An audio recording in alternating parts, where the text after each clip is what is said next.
Diagram sheet మీద దీని నుంచి మనం ఎలా తీసుకోవాలి అయితే ఫస్ట్ మనం ఇక్కడ ఏం నోట్ చేసుకుంటామంటే స్కేల్ రాసుకోవాలి.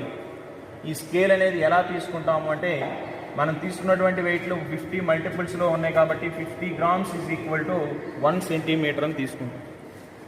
మనం తీసుకున్న వెయిట్లు 100 150లే కాబట్టి 50కి మల్టిపుల్స్లో ఉన్నాయి కాబట్టి 50 grams-ని 1 centimeter అని తీసుకుంటాం.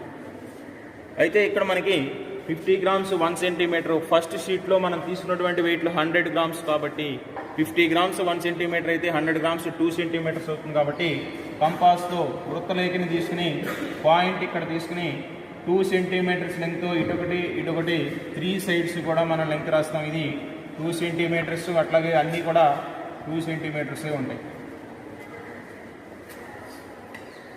మనం తీసుకున్నటువంటి వెయిట్లు 3 కూడా PQR 3 కూడా 100 grams కాబట్టి 50 grams